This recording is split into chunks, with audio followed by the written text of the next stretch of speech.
It's time for the visit with a person of high strangeness.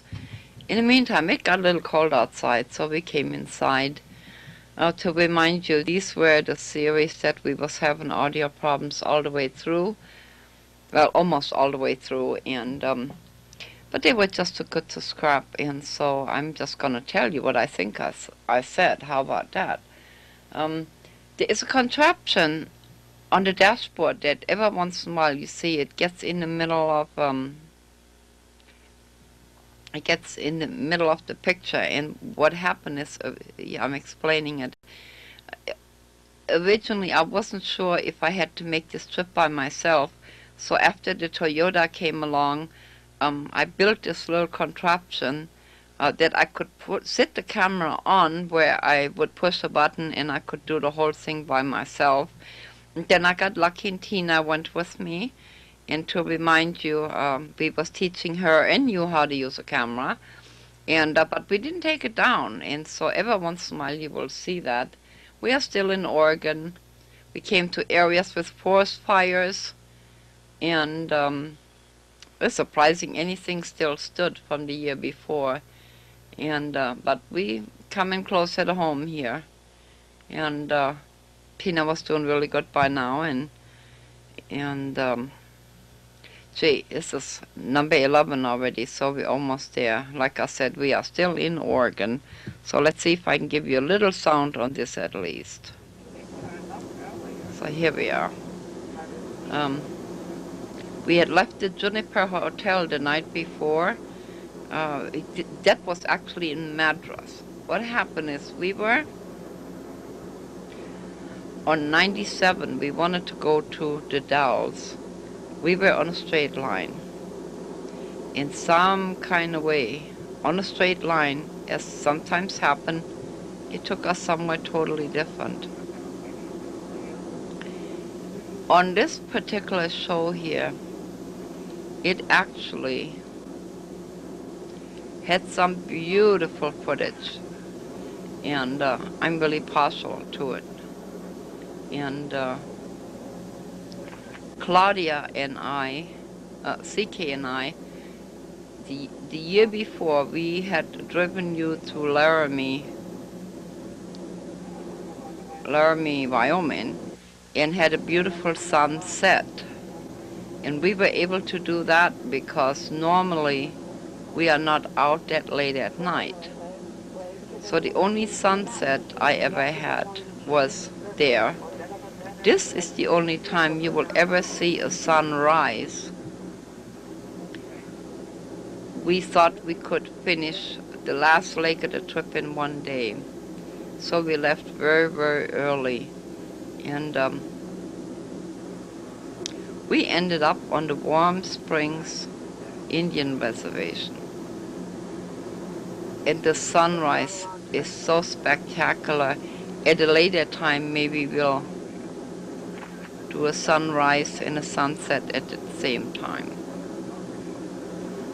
It still hadn't dawned on us at that point that we were, well, what actually would have been the wrong road. And we talked about what we had done the day before and how she had to go back to going to the city and dealing with people and things. And I talked about how cold it was because we hit ice. It was a lot of ice that morning.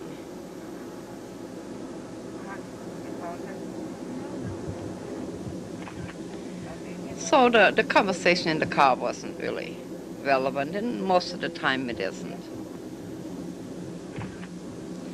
And this is the tribal center at the Warm Springs Reservation, which is actually somewhere totally different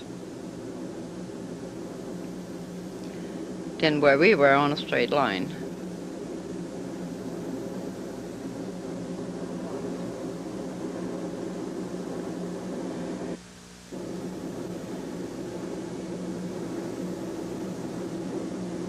Warm Springs Reservation. It was right about there. We kind of thought something was a little fishy.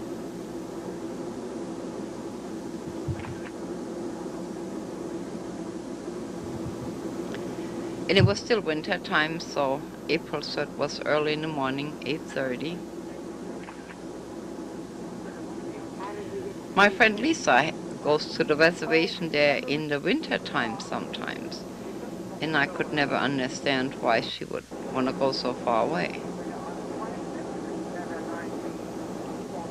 It's just a beautiful place.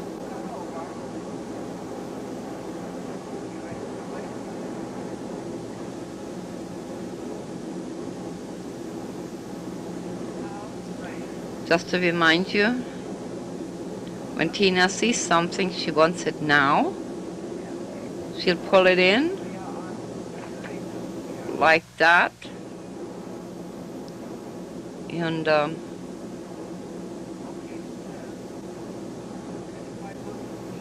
which is okay when you drive 70 miles an hour, I think.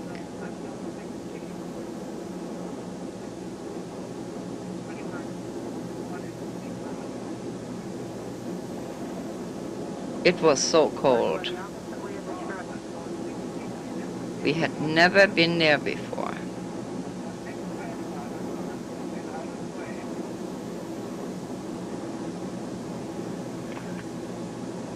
Now, I don't know where those trucks were coming from, because isn't that beautiful? It's quite a ways from the next city, which turned out to be the Dalles, but they were on the road that early,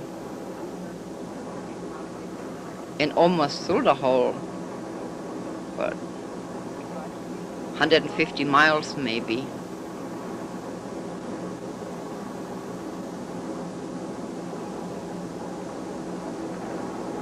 It would be such a shame if we destroyed the planet. There's such beauty.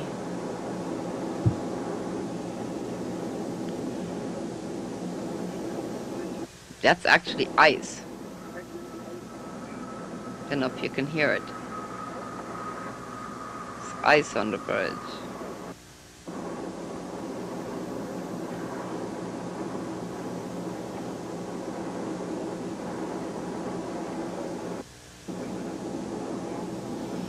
I believe this is Mount Hood.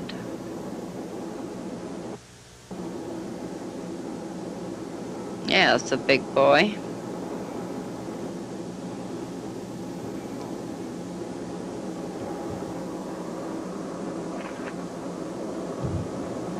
Just breathtaking.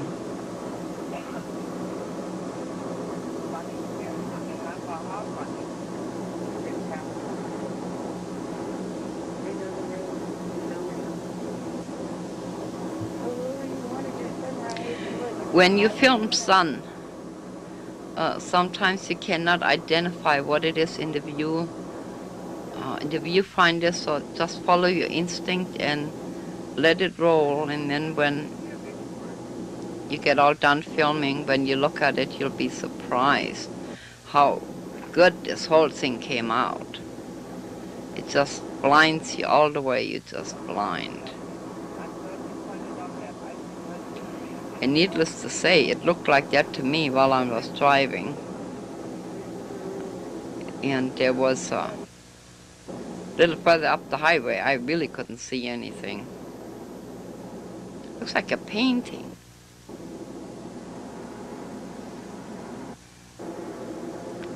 You still have snow.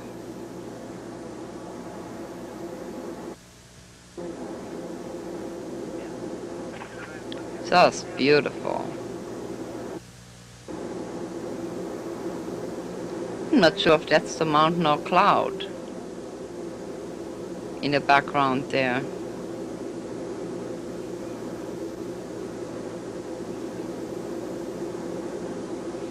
When I was very young, I believed everything I heard. And there was a saying that the old people in the South would say, well, you just look at everything with rose-colored glasses. Well, I actually went and got my glasses. I got a new set of glasses, and I asked them, that is the mountain. And I asked optician if he could, if if my lenses could be pink, and he said of course, and I told him that I wanted pink glasses so I could see the world in rose-colored glasses. And that's kind of what that reminds me of. You see where the fires were, and even as spooky and destructive that looked, that sun just changed it. And so I like for you to know, looking at the world with rose-colored glasses, didn't make any difference at all. Here's a little Douglas blue feather for you.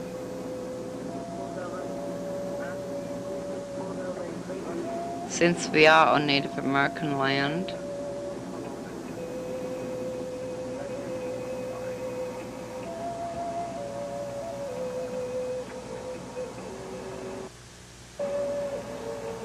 when I'm at home I don't get up before noon, so on the road I get up maybe 6, 7 o'clock, and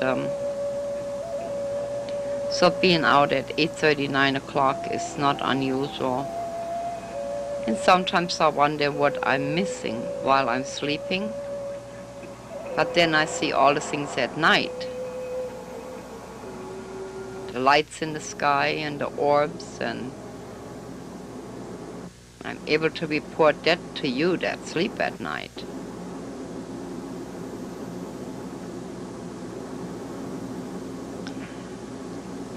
Over the years we have done an unofficial study to see why people, we have day people and night people, and one year what we did is we asked people what were their peak hours in the day, and it became apparent that people that was born early in the morning were early risers, and people that was born in the afternoon couldn't get their thoughts straight till 3, 4, 5 o'clock in the evening. So for years we've been kind of talking about that. And here in May of 2007, there was an actual study done in England for employees, and they called it A workers and B workers. They took the A workers that worked the early shifts and the B workers that worked the late shifts, because there was like they said, there was a connection with the productivity of the time people were at their peak and at what time they were born. And so I laughed and said, well, we already knew that, but now we can scientifically prove that theory. So I guess I was an A person here.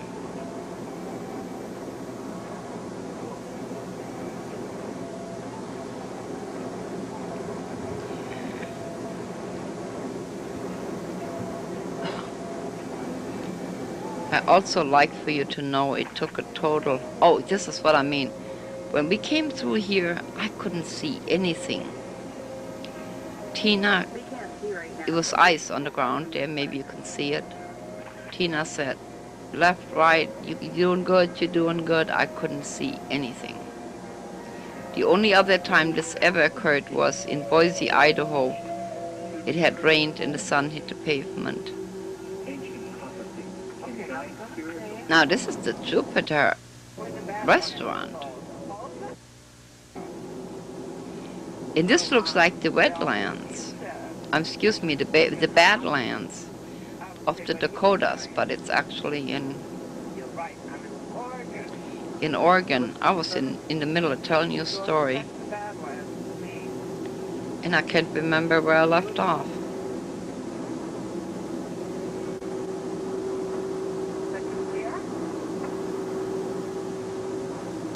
I just forgot.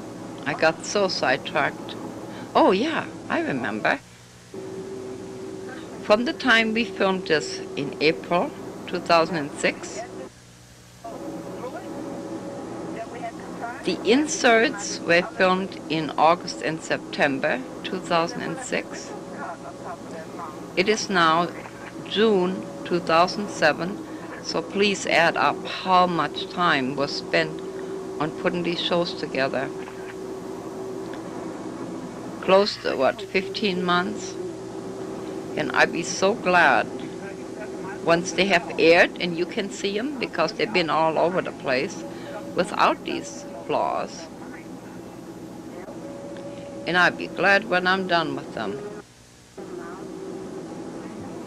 And as we speak, Ebony and I are in the same area. We making the same trip, with the exception this time we are going to Los Angeles. We're meeting with producers and screenwriters in reference to some other work we did, one of which is Bad Seed. The Truth About Our Food, that is the documentary that went to all the film festivals, and there's been a lot of interest. So we're going to see if we can do something with that. And also, some of the producers are looking into the possibility of doing something with my first book, and the moral of the story is chemtrails became more dominant as we went along. And there I'm reading from my notes I made early in 2006. And I'm talking about the fact that after 9 years of filming, this show has some of the most spectacular footage of that sunrise, but I already told you that. Now, these inserts were actually filmed by Sherry Ames, and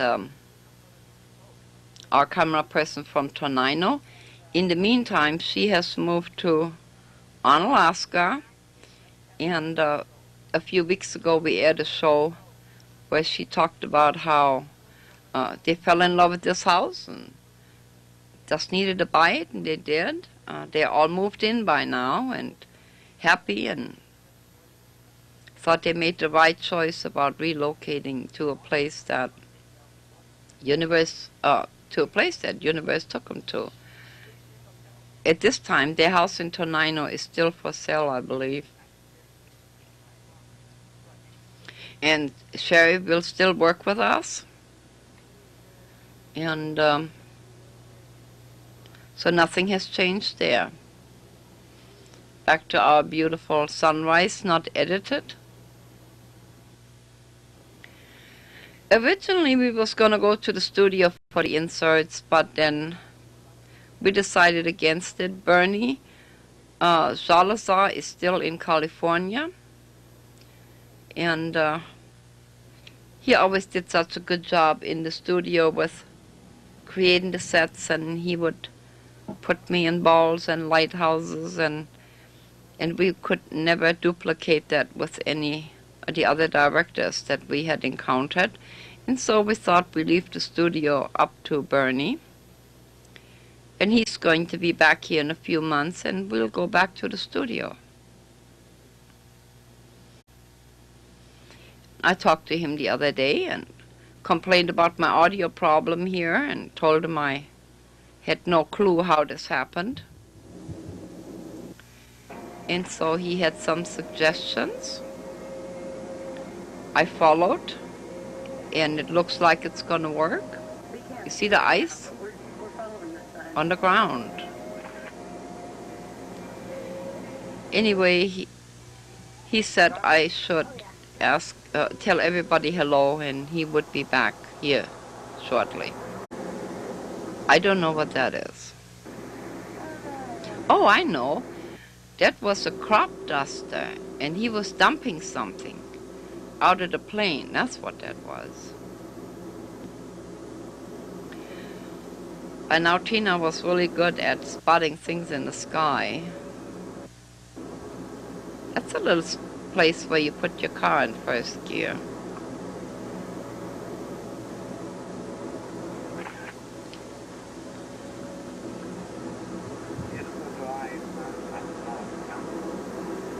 That could have been a future crop circle site. But it was too early. Crop circle season hadn't started yet.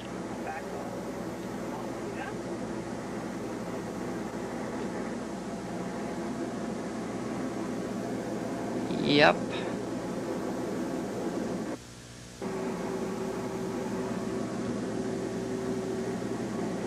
I think we stopped there when we realized we thought we were really, really lost. But in essence, we were closer to the Dalles than we would have been had we went the other way. It was a beautiful drive.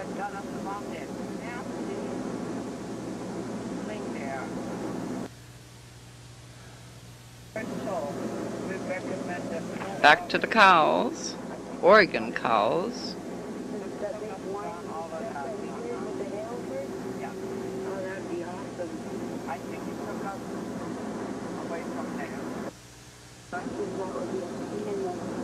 Yeah, I think this is Highway 97.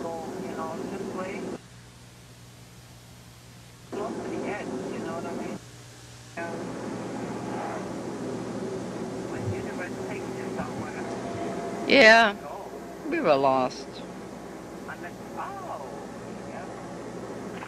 No two ways about it.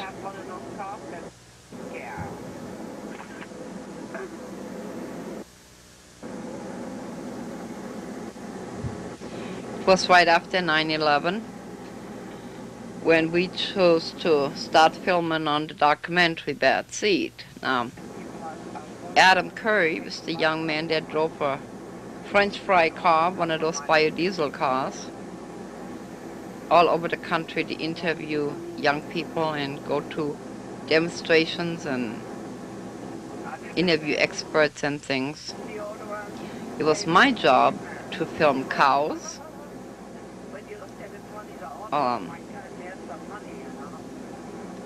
silos like what you just saw, and fields that we could use as background for inserts. Well, I have an accent.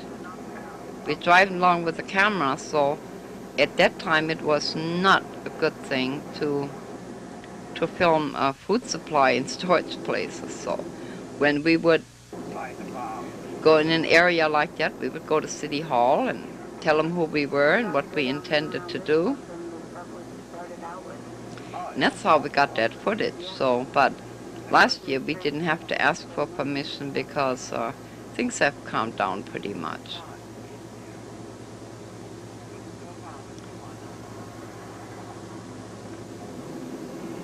Very little traffic.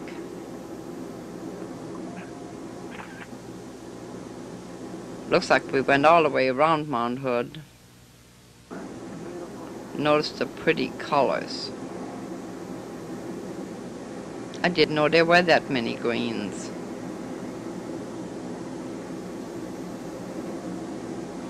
I think we were kind of at 5,000 or 6,000 feet, and we're kind of coming down now towards the Columbia River.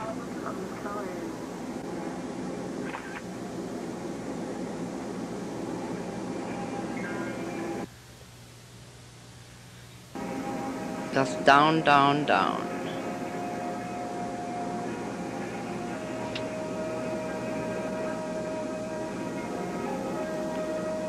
We have never had that many audio problems with anything we've done. So it's our labor of love.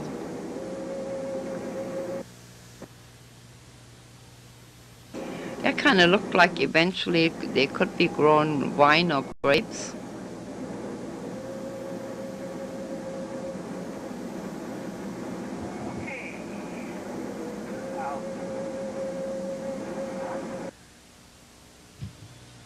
Yep.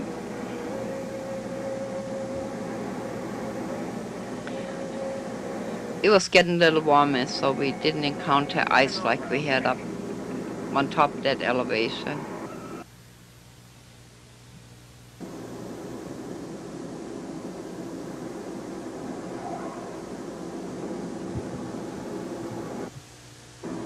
Still coughing my head off.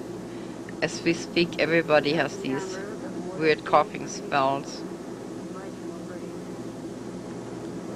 We think it's environmental because we lose our voice and we cough for no apparent reason for weeks and weeks and weeks.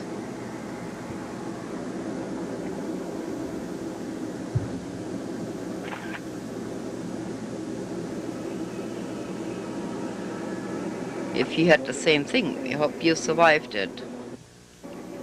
And I'm much better by now.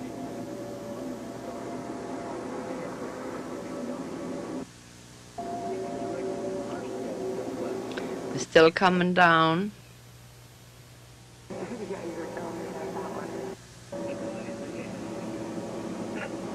I think one of my favorite spots was there where it looked like the Badlands. I didn't know Oregon looked like that.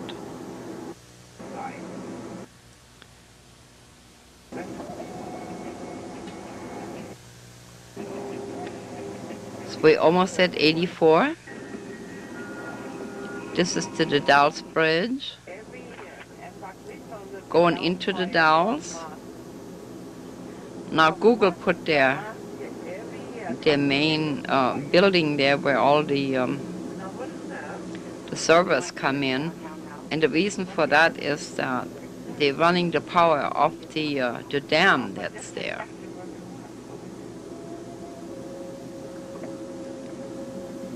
Now this was one day before they had the migrant worker demonstrations. So some people were paranoid. The streets were somewhat empty. Well, we are now in the Dalles having breakfast, and people here are discussing. And here we are having breakfast, and that's all everybody talked about was the march for the next day. What's going to happen on the 1st of May? Yeah, the next day was the 1st of May, so. And yeah. I like to laugh, but I really can't. That would be impolite. Yeah, we were talking about it wasn't so sad, we should laugh. Yeah. The sound never recovered, and we're still in Oregon. Look what she's eating. A sauerkraut omelette. Oh God. Well, she liked it, so. It wasn't really a German breakfast. But as soon as it straightens out, you can actually see the sauerkraut. That's what we did. You see it? Look at it. Ooh, there it is. Huh? Ooh, there it is. Do it again. Ooh. Oh, I'm sorry. The camera didn't like it either. It just said, oh no. So much for breakfast.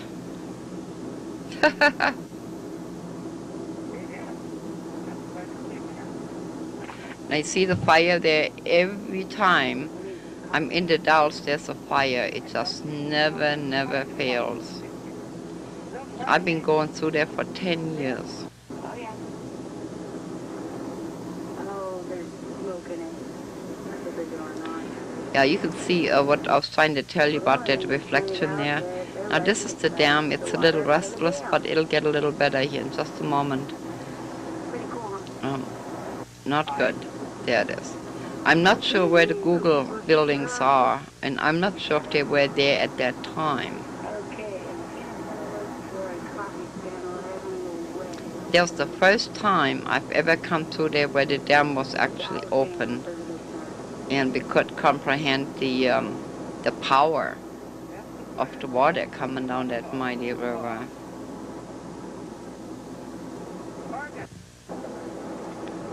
Yeah. We are now, I think we're in Washington. Maybe you can hear the wind.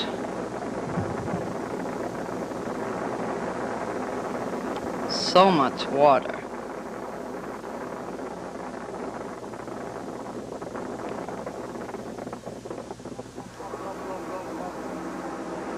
We're going across the bridge. in the Dalles. That's the, Washington. let's see, there's Washington. Let's see, there would be on Highway 14 there is It's not safe to drive past it. Actually, something early in the morning. We the have some running Bridge on of the the Gods. Turn out again. Then there is a We moved bridge the in trucks out of the Hoods path. River as a toll bridge. Then there is a bridge on,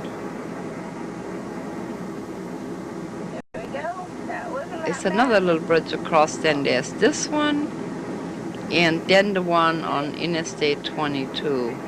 And that's the only way to get across the river. So Short Wild Horse that's the casino. reservation. Look at all these trucks and RVs.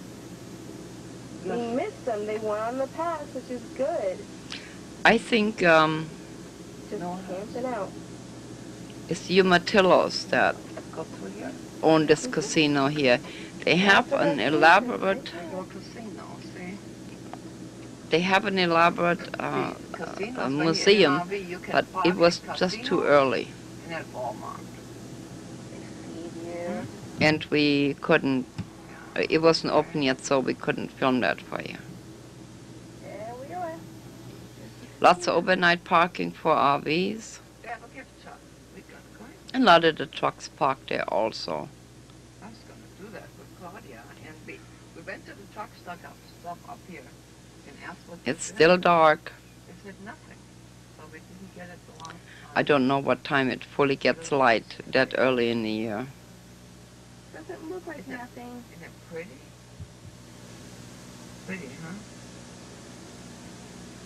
And then you park in the parking lot and the buses will come pick you up, and that's a teepee. Yeah. We are now on the Washington side.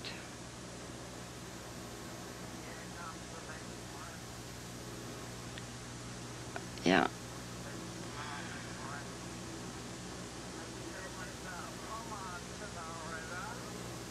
It's the Columbia River. Actually, you know, I'm telling you a story. I remember what happens is the footage got so bad, I couldn't use it. So in order to finish the trip, this come off a different show. So I can show you where we were in case you want to do this trip yourself. This is gonna go into Plymouth, which is east from the Dalles, actually. That's the other bridge that goes across the river.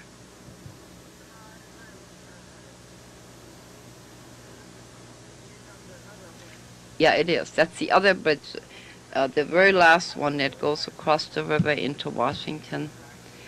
And that's what we did. We improvised and gave you footage from something else. Now, if it hadn't been for that sound problem, I would have confused you because I wouldn't have been able to tell it to you. Highway 14, this is where Highway 14 comes out. It is 186 miles from Vancouver to this point right there. And then you can cut across. By going on 14, you avoid most of the wind that the Columbia Gorge holds. Especially if you're in an RV or a van or something, that can get really, really tricky.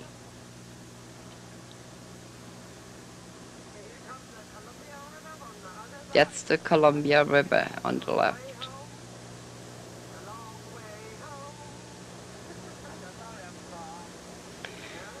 Yeah. And if I remember correctly, we took the audio out of this deliberately because we didn't want to confuse you. So now I came clean with the story and told it to you. Yeah. We are now going west, by the way, towards Vancouver.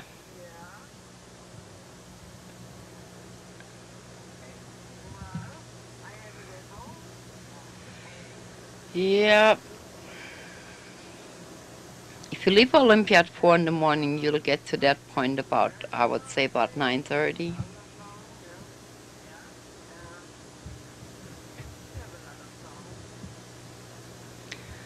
And let's say it takes 7 hours from Pendleton, Oregon to Olympia. A person can do that easy. Yeah. The highway to Yakima is to the right, and we have taken you there on the etheric journey last year.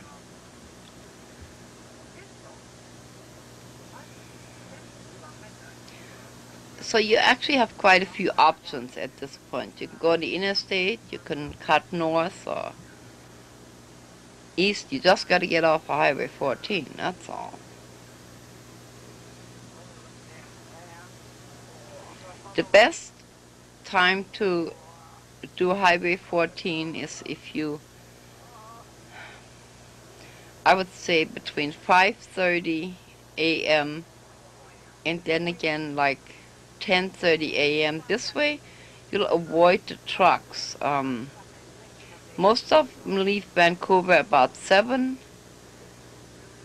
going east, and so about 9 you'll meet them going west. And so if you work your way right in there real quick, then you have hardly any traffic, and speed limit is 60. And of course people do 70, so you're even with Interstate 84. Because their speed limit is what, 60, 65 I believe. Yeah. Beautiful view of the Columbia River.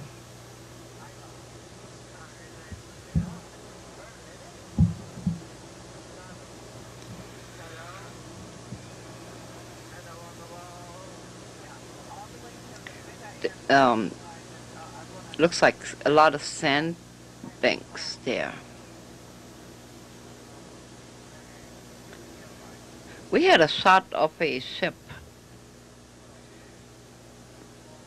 I don't think it's on this show, it was on one of the previous ones. Some kind of way that river ship boat ended up towards Alaska somewhere, and it broke down. They had to evacuate the people.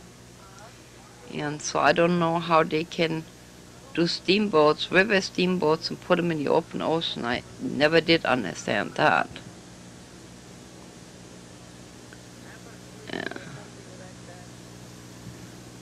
I think these are peach trees.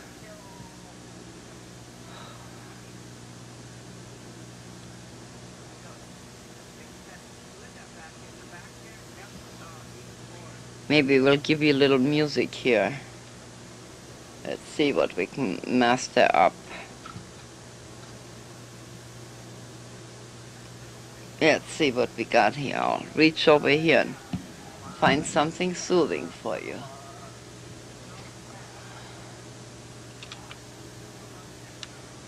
Oh,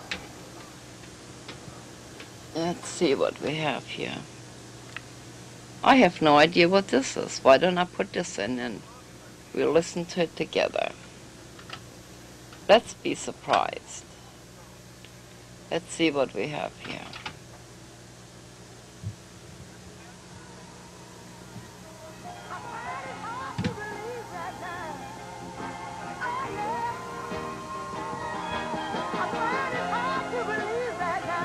Oh, that's Millie Jackson.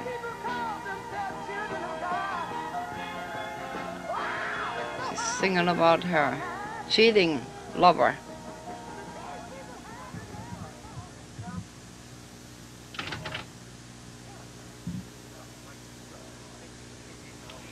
That doesn't really fit there. Let's see what else we can dig up.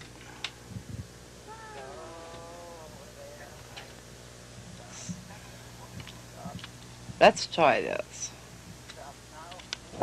Oops, I'm sorry.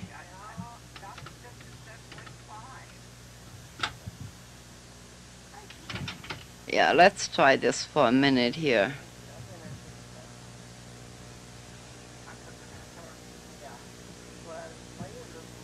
Well, there's nothing on that at all.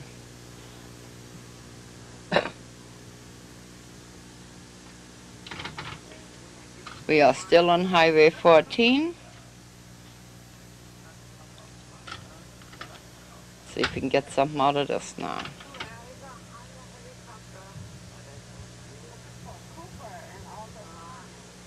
No,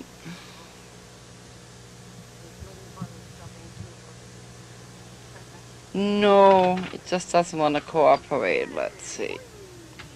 I was going to give you some Italian music.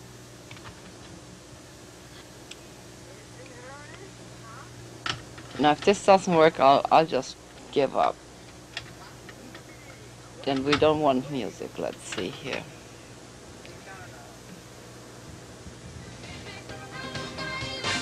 There you go. Now we have something here.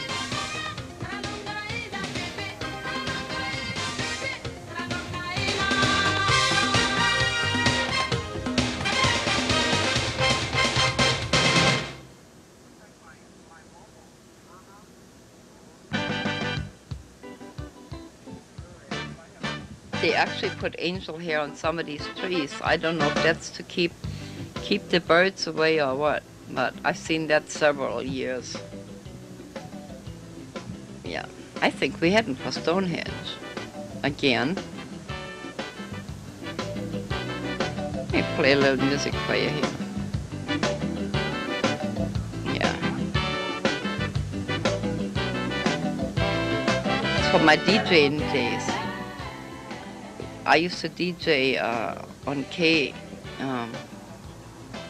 KLPU and played world beat music on Saturday mornings, and that's some of the stuff we played there. Yeah.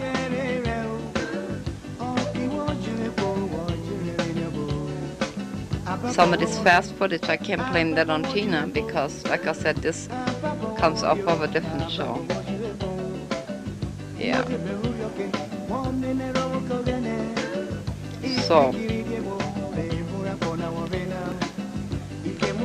we're getting back to Olympia here shortly.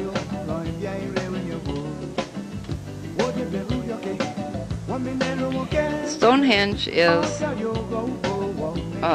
6 hours from Olympia. It's a really nice day out. If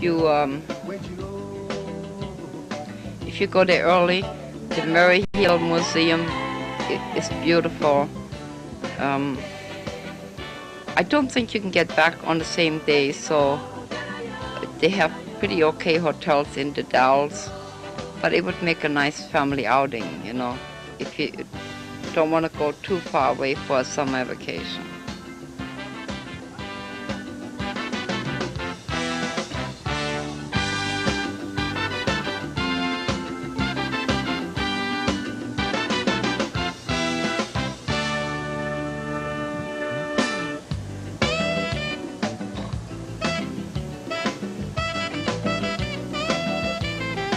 Unfortunately, I don't remember who that is singing. This came off the radio.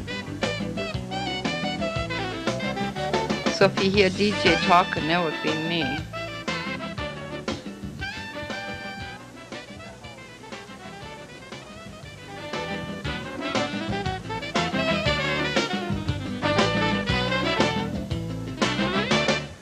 We are in Roadrunner. I think it's number 11.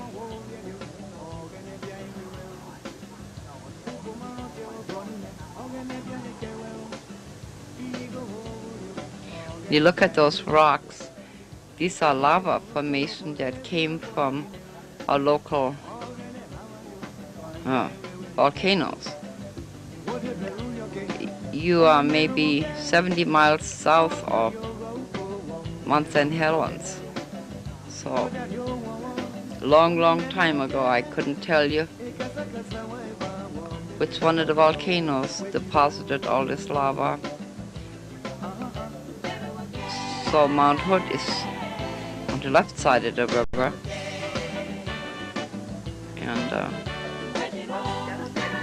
and so here we have it. We're almost at the end of the show, and we thank you for sticking with us again. Tina had found the still button, and I think we're getting tired. It's been a long day, and we're still heading in the right direction, mainly back to Olympia.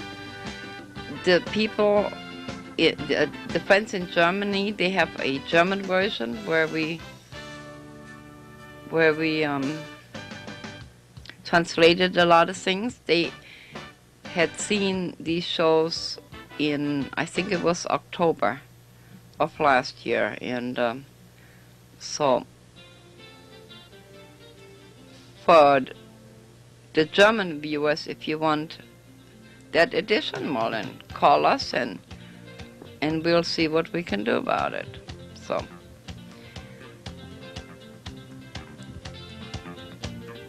yeah, so I guess that's the end of it, and we're gonna see you next week. Remember the year of it up Egypt, when we used to live like queens and princess. Remember, I just got Well, that's the music that comes with the clips, so, but I actually preferred the other one, so how about we switch it back.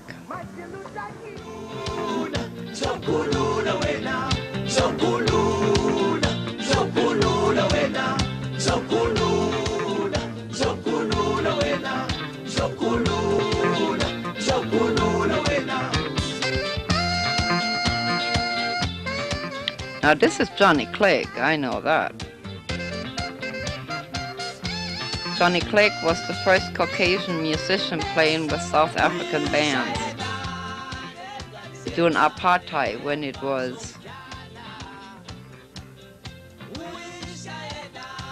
was not acceptable for interracial groups.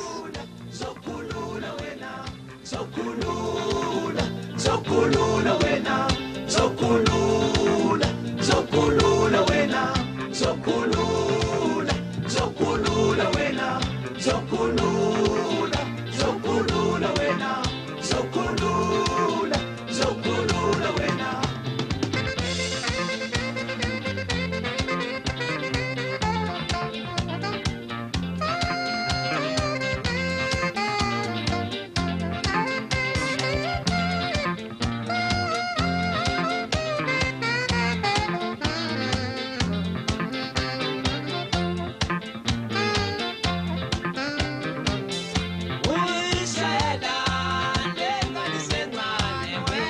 Sometimes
It's time to go. Wendy Shaw,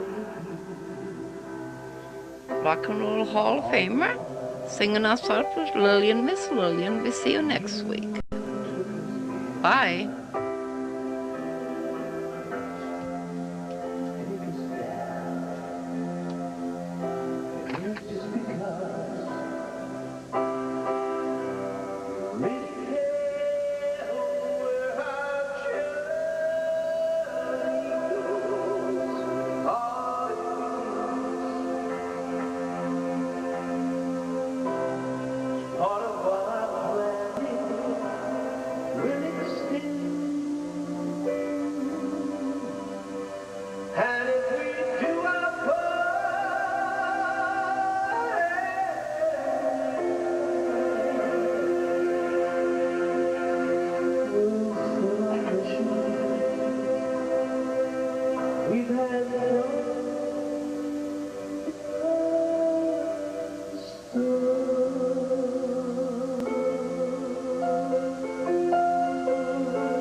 Take his